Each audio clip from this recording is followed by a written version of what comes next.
जय हिंद। चलिए आज हम लोग बिहार बोर्ड के गोधली के दूसरे पाठ जिसका नाम है 20 के दांत को देखेंगे। इसके पहले हम लोग सम विभाजन और जाति प्रथा पाठ कर चुके हैं, उसका ऑब्जेक्टिव और प्रश्न उत्तर भी कर चुके हैं। आज हम लोग इसके दूसरे पाठ 20 के दांत को देखेंगे। तो सबसे पहले किसी भी पाठ के कोई ना कोई लेखक होता है, तो हम लेखक को बारे में पहले सब चीज़ जान लेंगे, लेखक परिचय सब देख लेंगे, उसके बाद कहानी को अच्छे से जानेंगे और समझेंगे। तो 20 के दांत के लेखक हैं नलिन बिलोचन शर्मा। 20 के दांत के लेखक हैं नलिन बिलोचन शर्मा।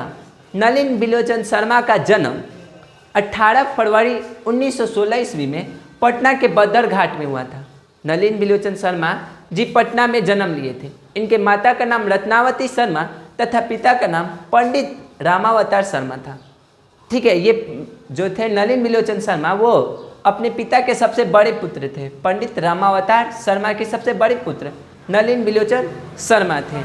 और हाँ, पंडित रामावतार शर्मा जो थे संस्कृत के बहुत अच्छे जानकार थे, जिसके कारण नलिन बिलोचन शर्मा का भी संस्कृत काफ़ी अच्छा रहा। नलिन बिलोचन शर्मा जन्म से, अब बिहार में जन्मे हैं, तो ये जन्म से ही किस भाषा को बोलने वाले थे?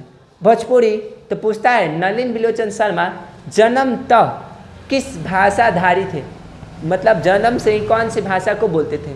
तो लिख देंगे कौन? भोजपुरी भाषी थे। यह पटना में इनका जन्म हुआ और इन्होंने अपने स्कूल की पढ़ाई पटना से ही की। पटना कॉलेजिएट से ये अपने high school 10th class pass की। उसके बाद इनका निधन 12 सितंबर 1961 ईस्वी में हो गया। देखो 1961 इनमें इनका निधन हो गया। इसको पलट दो 6 और 1 को, तो 1916 में इनका क्या हुआ था? जन्म। तो इस तरह इसको आसानी से याद रखेंगे कि नलिन बिलोचन शर्मा का जन्म 18 फरवरी 1916 ईस्वी में पटना के बदरघाट में हुआ था और इनकी मृत्यु 12 सितंबर 1961 ईस्वी को हुई थी। नलिन बिलोचन शर्मा ने अपने जीवन में बहुत सारी रचनाएँ की हैं, मतलब बहुत सारी चीज़ों को लिखा है। उनमें से कुछ प्रमुख यहाँ पे हम लोग देखेंगे। इनमें से कोई एक दे देता है और पूछता है इसके लेखक कौन है। तो देखिए इनके प्रमुख रचनाएं हैं दृष्टिकोण, साहित्य का इतिहास, दर्शन और एक मानदंड और 20 के दांत। पूछता है 20 के दांत के लेखक कौन है?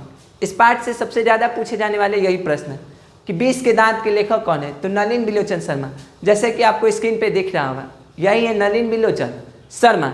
इनका जन्म पटना में हुआ था। देखो ये पटना में बदर घाट में हुआ था। ये पूरा बिहार का मैप है और ये पटना है। आप बताओ आप किस जिले से हमें देख रहे हैं? ठीक है, यहाँ पे नलिन बिलोचन शर्मा के बारे में जितनी भी जानकारियाँ थी लेखक के बारे में वे समाप्त हुए। ये बड़े मतलब इनके बारे में कुछ ज़्यादा दिया नहीं है, बस इतना ही दिया है। और ये अपने मतलब जीवन में बहुत सारे स्कूलों में प्रोफेसर का काम किए हैं। इसके बाद हम लोग इस कहानी को अच्छे से समझेंगे। जो उच्च वर्ग जिनके घरों में मान लो नौकर वोकर रहते हैं और एक निम्न वर्ग जो इनके घर में नौकर का काम करते हैं के बीच अंतर को दिखाया है। तो हाँ, इस कहानी को हम लोग अच्छे से पढ़ेंगे। तब तक आप इसका एक स्क्रीनशॉट ले लीजिए। तो चलिए अब हम लोग पाठ के बारे में जानेंगे। इससे पहले कि पाठ को पढ़ें या उसकी कहानी को समझें, इससे पहले हम जान लेते हैं कि पाठ में कि कौन कौन लोग हैं और उनके नाम क्या है। जैसे यह एक मध्यम वर्गीय परिवार की कहानी है, एक आम जीवन के बारे में यह एक कहानी है। यह कहानी काफ़ी आसान है, आपको अच्छे से समझ में आएगी। चलिए तो एक तरफ देख लेते हैं अमीर फैमिली है, तो दूसरी तरफ इन्हीं के घर पे काम करने वाले दूसरे लोग थोड़े गरीब है। अब मान लो इनके घर पे ये काम कर रहे हैं तो इनके अपेक्षा ये तो थोड़े अमीर है। तो अमीर परिवार में देखो कौन कौन है। अमीर में है सेन साहब की पूरी फैमिली है। यह है सेन साहब और ये है उनकी बेगम, मतलब उनकी मैडम। इनके सेन साहब की 5 लड़कियां हैं, 1 2 3 4 और 5 इनकी बेटियां हैं और इनके एक बेटा भी है। इसका एक सेन साहब के एक बेटे भी है जिसका नाम है खोखा स्कूल का नाम, और कासू, मतलब इसका 2 नाम है। देखो खोखा और कासू होता है ना, किसी किसी का 2 नाम, तो वैसे ही इसका भी 2 नाम है। ये 5 वर्ष का ही लड़का है। कासू जो है 5 साल का लड़का है। और हाँ, सेन साहब की 5 बेटियों के जन्म लेने के बाद इसका जन्म हुआ।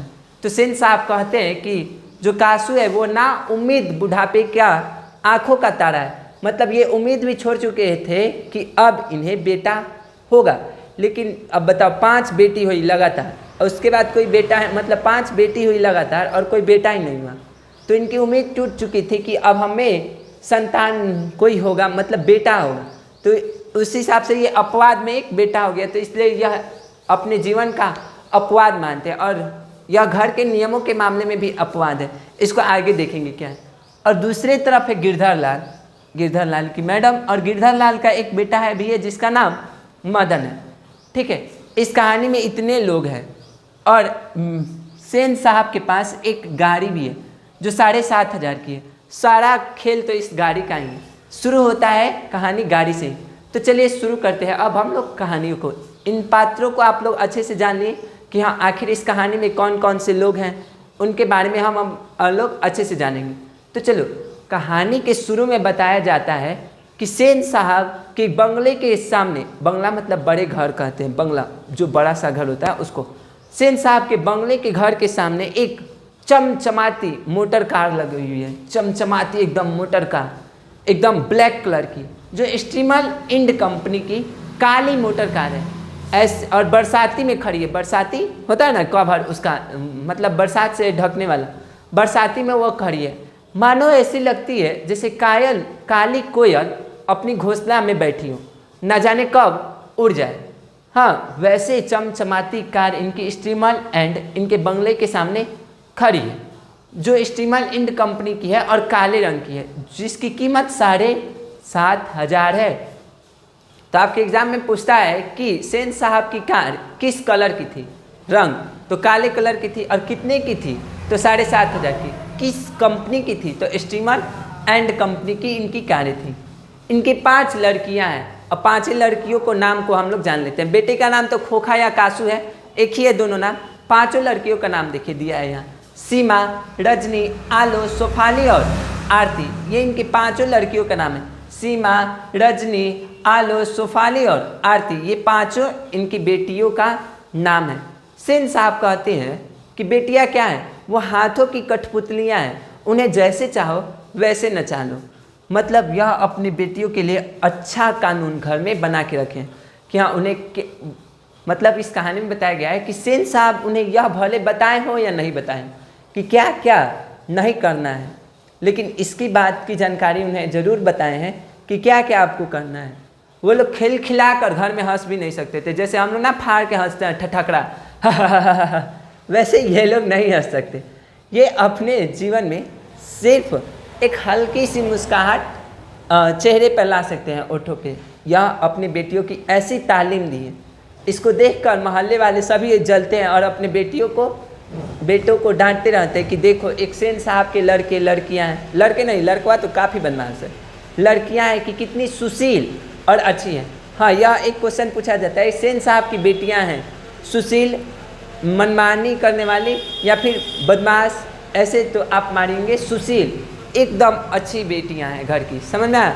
वो ऐसे हंसती हैं मानो एक मुस्कान, छोटा सा मुस्कान अपने चेहरे पर लाती हैं। उन्हें कैसे हंसना है इसकी भी तालीम उन्होंने दे रखा है। कौन? सेन साहब। सेन साहब और उनकी पत्नियां दोनों ही अपने बेटी को हाथों की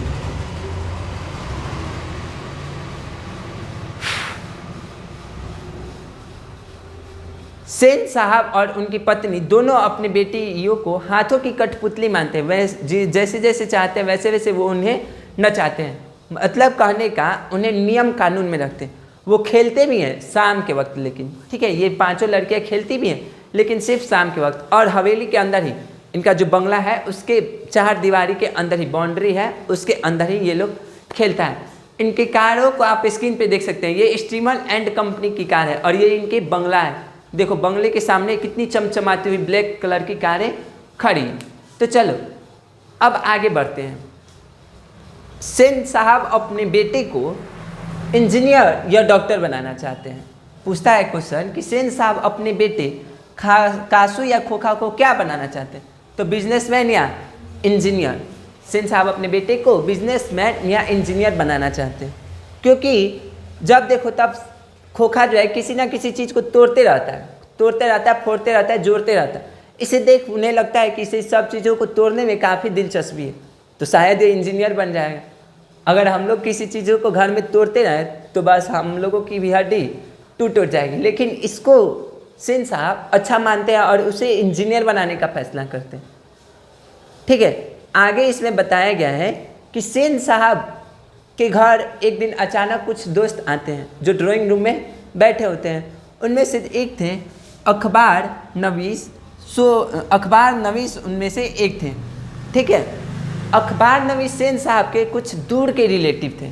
ठीक है, और इनके साथ एक इनका बेटा भी आया था और 2-3 और दोस्त थे लोग जो ड्राइंग रूम में बैठ के गप कर रहे थे। गप अपने बातचीत कर रहे थे। सब वे के पास कोई टॉपिक ना होने के कारण सब अपने बच्चे के फ्यूचर के बारे में बात करना चालू किया कि आप अपने बेटे को क्या बनाना चाहते हैं, तो आप अपने बेटे को क्या बनाना चाहते हैं।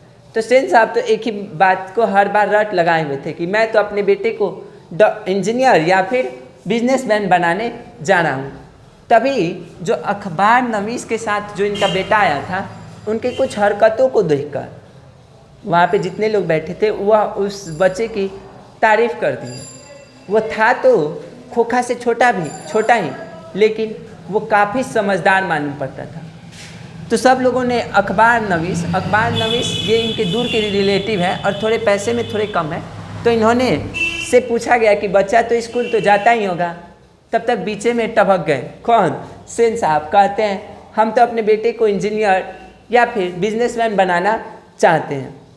बाद में इन्होंने अखबार नवीस ने से भी फिर से उन्होंने कुछ लोग इनसे वहाँ के दोस्त पूछे कि आप अपने बेटे को क्या बनाना चाहते हैं, तो यह बोलते हैं हम अपने बेटे को एक जेंटलमैन बनाना चाहते हैं। जेंटलमैन, सभ्य आदमी। वो अपने जीवन में क्या बनेगा क्या नहीं, इस पर मेरी कोई दबाव नहीं है। वो स्वतंत्र है इस बात को लेकर कि वह अपने जीवन में कुछ भी करना चाहे वो कर सकता है। तभी अचानक बाहर, अब इतना कहानी हो गया, ये लोग अब अंदर अपने ड्राइंग रूम में बातें कर रहे थे। तभी अचानक घर के बाहर से, जहाँ स्टीमरलैंड कंपनी की कार लगा हुआ, वहाँ से शोरगुल की आवाज़ सुनाई दी अंदर। अब मान लो बाहर कोई लड़ेगा तो अंदर तो आवाज़ आएगा ही। तो वहाँ पे जहाँ कार लगी हुई थी वहाँ सेन साहब का एक नौकर था, सोफर खड़ा था, जहाँ गिरधर लाल का बेटा मदन आकर गाड़ी को टच कर रहा था, छू रहा था, कैसी है कैसी नहीं। अब गिरधर लाल जो है ना, इसके फैक्ट्री में ही काम करता है। सेन साहब के फैक्ट्री में ही किरानी का काम करता है, कागज पत्र का देख रेख करता है। तो उसका बेटवा आके मदन एक गरिया से खेल रहा था, इसके गाड़ी से खेल रहा था। सोफर उसे मना कर रहा था, धक्का दे के हटा रहा था। तो इन सोफर और मदन को धक्का देकर सोफर हटा रहा था। तभी मदन की माँ आ जाती है, मदन की माँ ये आ जाता है लोग दोनों कि अपने बेटे को ले जाने आती हैं। तभी इन तीनों में झगड़ा होता है, सोफर, मदन और मदन की माँ तीनों आपस में झगड़ रहे थे। तो इन शोरों को सुनकर सेन साहब बाहर आए। सोफर से पूछे क्या बात है। सोफर कहा मदन कार को छू रहा है, गंदा कर रहा है। तो जब हम इसे मना किए तभी यह लपक के कारों को छूने जा रहा है। यह सुन सेन साहब चुप रहे, एकदम चुप। मदन की माँ सेन साहब से कुछ कहना चाहती थी, लेकिन उनके सटे हुए ओठों को देखकर वे चुप रहे कि अब सेन साहब इतने बड़े थे तो हाँ, उनके सामने वो नहीं बोले। बाद में सेन साहब कहे कि मदन की माँ आप अपने बेटे को ले जाओ और देखना दोबारा फिर ऐसी हरकत ना कर पाए। तब अब देखो, सोफर जो था ना, मदन को वहाँ एक बार धक्का दे दिया था जोर से। तभी मदन का बाएं पैर का घुटना जो था वहाँ से मतलब खून बह रहा था। तो मदन की माँ अपने बेटे को लेकर बाएं पैर से निकल रहे खून को साफ करके धीरे धीरे चली गई। अब देखो, अमीर घर का एक ड्राइवर किरानी के बेटे, मतलब इनके घर के नौकर के बेटे को मार दे, धक्का दे दे, गिरा दे, तो इसमें कोई बड़ी बात है नहीं। इसको लोग हल्के में ले लिया। ठीक है, उसके बाद इनके घर पे जितने भी मेहमान आए थे, ये जैसे ही झगड़ा शांत हुआ वैसे ही गाड़ी जहाँ लगी थी पीछे जो गाड़ी लगी थी स्टीमरलैंड कंपनी की, उधर से खट की आवाज़ सुनाई दी। तभी सब लोगों ने उधर दौड़ा। सेन साहब और सोफर दौड़े गाड़ी की तरफ कि अब क्या हो गया गाड़ी को। तभी वहाँ पे देख रहे हैं कि जो खोखा है वह गाड़ी के पिछले हेडलाइट को, बत्ती को तोड़ दिया है। पिछली बत्ती को, रेड कलर की जो बत्ती होती है ब्रेक लगाने पे बढ़ती है ना पिछवा, हाँ, तो उसको तोड़ दिया है और तोड़ के खेल रहा है। तभी सेन साहब अपने बेटे को उठाए गोदी में और हल्की मुस्कुराहट के साथ उसे डांट रहे थे। का बेटा काहे गलती कैले है, काहे तोड़ दिया हेडलाइट। इसे सब कोई सेन साहब के घर अभी जो आए थे मेहमान, उनके दोस्त, वो सभी देख रहे थे कि सेन साहब किसी बात पे अपने बेटे को डांट रहे हैं। बाद में फिर से जवाब उन्होंने अपने दोस्तों को यह कहा कि देखिए अभी से ही इसे कितनी दिलचस्पी है। सेन साहब अपने दोस्तों को फिर कहना शुरू किए कि देखिए अभी से ही खोखा किस तरह बत्ती को जोड़ने में कितनी दिलचस्पी रखता है। वह देखना चाहता है कि आखिर जो बत्ती है कैसे जलती है, मतलब उसको इस गलती पे डांट नहीं रहे, उसे बढ़ावा दें। तो हाँ, इस प्रकार यहाँ तक के यहाँ कहानी को सुनिए। इससे आगे क्या होता है अभी हम लोग देखते हैं। तब तक आप ये देखिए, ये सारा का सारा पॉइंट नोट कर लें या फिर इसका एक स्क्रीनशॉट कर लें, ताकि आप एक बार देखोगे ना तो पूरा का पूरा कहानी आपको समझ में आ जाए। इसके बाद क्या हुआ, सोफर, मदन और गिरधर लाल में क्या क्या होता है उसको देखते हैं। चलिए, इसका हम लोगों ने देखा कि कैसे कासू अपने ही गाड़ी स्टीमर एंड के पीछे के हेडलाइट को फोड़ दिया और उसके पापा जो है सेन साहब उसे प्रोत्साहित कर रहे हैं कि लग रहा है बेटा अब ये से इंजीनियर बन रहा है। हाँ, तो चलो आगे इससे देखते हैं। इन सभी के घटनाओं के हो जाने के बाद सेन साहब अपने मित्रों को उनके गाड़ी तक छोड़ने गए। अब वो लोग अपने घर जा रहे हैं।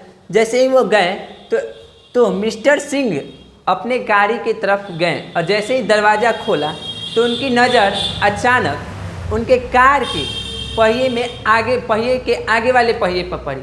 उन्होंने देखा और अचानक मतलब ना होता है कि परेशानी के हालत में खड़े हो गए कि उफ, ये क्या हो गया।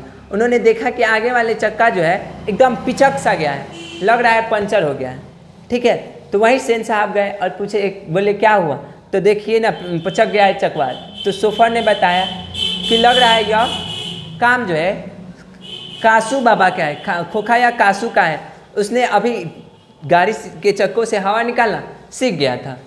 तो सेन साहब अपने ड्राइवर सोफर से कहते हैं कि गाड़ी के और भी चक्के को देख लो और पंप लाकर इसमें हवा कर दो।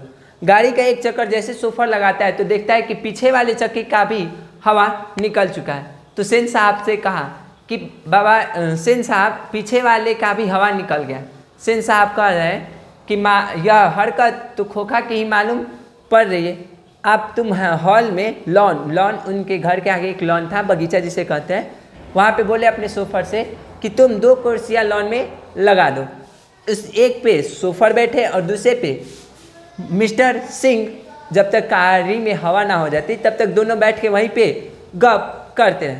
और उनके जो और भी जो आए थे दोस्त, जैसे मुखर्जी साहब, पत्रकार महोदय, इन दोनों की गाड़ियाँ सही सलामत थी और ये दोनों अपने गाड़ी में बैठ के वहाँ से निकल गए। मिस्टर सिंह और सेन साहब आपस में बात कर रहे थे और इस बात को भी सेन साहब मिस्टर सेन को बता रहे हैं कि देखिए अब मेरा बेटा जो है गाड़ी से हवा निकालना भी सीख गया। तो हाँ, अब इसमें इंजीनियर वाली क्वालिटी धीरे धीरे आ रही है। तो हाँ, यहाँ पे मतलब सेन साहब उसे बूढ़ा मानते ही नहीं है, जो अब देखो तब उसकी तारीफ करते रहते।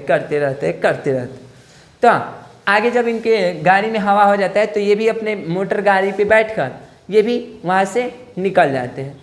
इन सभी दोस्तों को अलविदा कहने के बाद सेन साहब अपने घर के अंदर आते हैं और अपने एक और नौकर जिसका नाम है बेड़ा से कहते हैं जाओ और गिरधर लाल को बुलाकर लाओ। अभी गिरधर लाल से शिकायत नहीं हुई है कि मदन जो है इसके गाड़ी के पास हरकतें कर रहा था। तो हाँ, वहाँ गया बेड़ा और गिरधर लाल को बुलाकर लाया। गिरधर लाल इसके फैक्ट्री में ही काम कर रहा था, किराने का। गिरधर लाल आया और सेन साहब के सामने भींगी बिल्ली की तरह खड़ा हो गया। सेन साहब अपने रुबाब में गिरधर लाल को डांटना शुरू किए कि देखो तुम्हारा बेटा जो है ऐसे ऐसे काम किया है, अपने बेटे को संभालो, नहीं तो ऐसे ही लड़के आगे चल के चोर, गुंडे और मवाली बनते हैं। सेन साहब के सामने तो अब गिरधर लाल की बोलती बंद और हाँ, भीगी बिल्ली की तरह उनके सामने खड़ा रहा और चुपचाप सारी बातों को सुना और घर आकर मदन की पिटाई की। रात में मदन की पिटाई की सिसकियों की आवाज़। अब देखो गिरधर लाल जो है ना, इन्हीं के घर में एक आउट हाउस में रहता है। आउट हाउस स्टोरेज रूम, जहाँ मतलब टूटे उटे सामानों को रखा जाता है, वहाँ रहता है। और वहाँ से मदन की रोने की आवाज़ इनके कमरे तक नहीं गई। यह अच्छी बात है, जो इसकी मम्मी मानती है कि चलो भाई मदन रो रहा है तो वहाँ तक नहीं जा रहा है, नहीं तो फिर से सेन साहब किससे आ जाएंगे। सेन साहब अपनी बीबी को बता रहे हैं कि गिरधर लाल समझदार है, इसलिए हम गिरधर लाल को समझाए हैं। बिगड़ा तो वह अपनी माँ के कारण है, मदन की माँ। हम सेन साहब गिरधर लाल को समझा दिए, वह अपने बेटे को ठीक कर लेगा। उसके बाद होता है, उसके बाद जब ये सभी कहानी फिट हो जाती है, उसके बाद एक दिन की बात है। अब देखो, कोई भी महल में रहते रहते अवतार आ जाता है, उबिया जाता है। अब महल में कितना रहेगा, तो वह अपने घर के चार दीवारी के पास में जो गली थी, जहाँ छोटे लोग रहते थे, जहाँ मदन उदन जैसे आवारा लड़के भी रहते थे। तो हाँ, एक दिन की बात है, खोखा अपने बाउंड्री से घर से निकलकर बाहर गया और देखा कि मदन अपने कुछ दोस्तों के साथ लट्टू नचा रहा है। यह देख कासू जो था, इसकी भी मन ललक गया लट्टू नचाने के लिए। तो वह कहा मदन से, मदन मैं भी लट्टू नचाना चाहता हूँ, मतलब लट्टू नचाने की इच्छा मेरी भी है, हम भी लड्डू नचाएंगे, नचाएगा। कहता है हम भी लट्टू नचाएगा। तो मदन कहता है जा जा, है भी तेरे पास लट्टू, अपने बाप के मोटर गाड़ी से खेल। मदन अभी गुस्सा है उस समय की लड़ाई से। तो हाँ, जबकि मदन के सभी साथी उसको अपने में लेने के लिए तैयार थे, कहे से कि वो अमीर है ना, वो अपने घर में घुसाएगा, गाड़ी से खेलने उलने देगा। लेकिन उन सबका लीडर, जो लट्टू नचाने वाले, सबका लीडर मदन था। मदन को यह बात मंजूर नहीं थी। अचानक हुआ क्या कि मदन और खोखा जो है, यहाँ पे इसमें एक लाइन दिया गया है कि हंस जो है, हंस खोखा की तुलना किया गया है कुत्ते की जमात में, कौवे की जमात में शामिल होना चाहता है। कौवा मतलब ये लोग छोटे लोग जो है काले काले, मतलब कौवा। हंस काफ़ी उज्जर होता है, तो हाँ, अमीर घर के लड़के जो है कौवे की जमात में शामिल होना चाहता है। तो यहाँ पे लट्टू को लेकर मदन और खोखा में झगड़ा हो गया। तो दोनों के झगड़े को देख इन सभी के दोस्त अलग हो गए और झगड़े का मजा लेने लगे कि चलो देखते हैं दोनों कैसे लड़ रहा है। सब दोनों लड़ा सब। अचानक मदन इसे मार दिया। अब यही लड़ाई देखो महल के अंदर हुई रहती तो कासू तेज बन जाता, वहाँ शेर बन जाता है मेरा घर। लेकिन लड़ाई तो हुई है बाहर, तो वहाँ पे शेर हो गया मदन धक इनको रसेद दिया, घसेट के एकदम दे दिया खाए भर। अब हुआ क्या, फिर इस बात को लेकर मदन काफ़ी डर गया कि अब घर जाएंगे तो पिटाई तो बहुत ज़बरदस्त होने वाली है। मदन देखो पिटाई से नहीं डरता था, काहे से कि वो को काम था दिन भर पिटा। लेकिन इस बार उसे काफ़ी डर लग रहा था कि इस बार की पिटाई पिछले वाली पिटाई से बहुत ज़्यादा खतरनाक होने वाली, क्योंकि उसने अपने पिता के मालिक के बेटे को धोके थूड़ दिया है। हाँ, अच्छा से थूड़ा है, बाद में देखेंगे कैसे थूड़ा। मदन जो था अपने घर रात भर नहीं लौटा, लेकिन जाता भी कहाँ। रात के समय जब 8-9 बज गया तब वह अपने घर में गया और धीरे से घर के दरवाजे खोला, पिछले दरवाजे से अंदर प्रवेश किया और सबसे पहले देखा कोई नहीं है बरामदे में। फिर गया और रसोई घर में भर पेट पहले खाना खा लिया कि आखिर तो मारवा तो खाइबे करेंगे, उससे पहले खाना खा ले। भर पेट खाना खा लिया दबा के एकदम। जब पूरा खाना वाना खा लिया तब बगल के कमरे से बात शोरगुल की आवाज़ आ रही थी, तो गया और देखा कि इसके माँ और पिता आपस में बात कर रहे थे। तो हाँ, क्या बात कर रहे थे यह इसे तो सुनाई दिया नहीं, लेकिन एक प्रश्न माँ इससे पूछी गिरधर लाल से, क्या हुआ आखिर, मतलब कोई बात पूछी जिसे मदन नहीं सुन पाया। तो गिरधर लाल कहा कि कोई बात नहीं हुआ है, सिर्फ सेन साहब बोले हैं कि कल से तुम्हारी ज़रूरत नहीं है, कल से तुम मत आना और अपनी सारी सैलरी लेकर कल हमारे आउट हाउस को छोड़ के चले जाना। हालांकि सेन साहब इसे काफ़ी डांटे थे, इस बार तो अच्छे से रसीद दिया है ना खोखा को मदन। तो हाँ, इस बार वह अपने कंपनी से ही इस गिरधर लाल को निकाल दिया। तो अब इसके बाद मतलब इसके मारपीट की चर्चा तो हो नहीं रही थी कि जो ये सुने। वहाँ से निकल के जैसे ही बरामदे में रखे चरपाई पे जाके सोना चाहा, तैसे ही इसका पैर लोटे से टकरा गया। अंधेरा था तो 9-10 बज रहा था रात, तो लोटे से इसका पैर जाके टकरा गया। लोटा कौन कौन देखा है लोटा, देखो ये है लोटा। तो ये अंधेरे में इसी लोटे से इसका क्या हुआ, पैर टकरा गया। अचानक जब लोटे से पैर टकराया तो टन टन की आवाज़ आएगी, टन टन टन टन टन टन टन टन की आवाज़ सुनकर गिरधर लाल और इसकी पत्नी दोनों घर से बाहर आए तो देखे कि मदन आ गया। अब मदन की तरफ गुस्से में है। गिरधर लाल चले कि अब इसको धोना है बढ़िया से। अपनी तरफ पिता को आते देख मदन मार खाने की तैयारी में अपनी छाती को दोनों हाथों से ऐसे बांध के खड़ा हो गया। दांत को एकदम किटकिटा लिया ऐसे पूरा कि अब तो मार पड़ने वाली, एकदम खड़ा हो गया। और देख रहा है पिताजी धीरे धीरे इसके करीब आए, धीरे धीरे करीब आए। अचानक उनका जो फेस था गुस्से वाला से एकदम मुस्कुराहट में बदल गया और अपने बेटे को लेकर उछाल उछाल के खिलाने लगे हवा में कि वाह बेटा वाह, क्या काम कर दिए। एक तेरा बाप है जो जीवन भर सेन साहब से डरता रहा और आज तूने उसके बेटे को ही मार के 2 दांत भड़का दिया, दो दांत तोड़ डाले। हाँ, यह एक क्वेश्चन भी पूछता है कि मदन ने खोखे के कितने दांत तोड़े, तो 2। जब लट्टू नचाने पे बात हुआ था ना तो इतना मारा था कि आगे वाला दोनों दांतवाएं उनको क्या हुआ था, टूट गया था। अच्छा से धो दिया। तो इस बात को लेकर गिरधर लाल काफ़ी खुश था। बहुत बार डांटे आपके, कोई भी कितना डांट सुनेगा किसी का, होंगे अमीर अपने घर के, दा के रसोई दिया, मदन मार के इनका दांत तोड़ दिया। इस बात को लेकर गिरधर लाल काफ़ी खुश हुए कि चलो हाँ अब हम लोगों का हिसाब बराबर हुआ, दूसरा जगह नौकरी करेंगे, जीवन रहेगा तो कितना नौकरी करेंगे, किसी का बात सुनेंगे, धा के धो दिया आराम से। हाँ, तो लास्ट में ये दोनों, मदन को याद नहीं है कि इस तरह उसके पिता कब उसे खिलाए थे, ठीक है। तो इस बार उसे अच्छे से लाड़ प्यार किए और यहीं पे इस कहानी का द एंड होता है। दोनों सब आपस में हंसने लगे। हाँ, अगर आप चाहते हैं कि हम लोगों की क्लास से जुड़े ऑफलाइन तो हम लोगों का क्लास छपरा में सारण जिला में चलता है। अगर आप पता करना चाहें कि यह क्लास कहाँ है छपरा में तो इस नंबर पे कॉल करके हमसे संपर्क कर सकते हैं। यहाँ पे ये कहानी पूरी अच्छी तरीके से समाप्त हुई। आप बताएं इस कहानी को आप समझे या नहीं। इस कहानी से पूछे जाने वाले ऑब्जेक्टिव को हम लोग कल के क्लास में कंप्लीट करेंगे। हर रोज़ आपका 8 बजे वीडियो आ जाता है, पहले कहानी फिर उसका ऑब्जेक्टिव और दूसरे दिन इससे आने वाले 2 नंबरीय प्रश्नों को लाते हैं लोग। तो आज दूसरा चैप्टर कंप्लीट हुआ। इसी तरह हिंदी के संपूर्ण चैप्टर को कंप्लीट करेंगे। मिलते हैं नेक्स्ट क्लास में।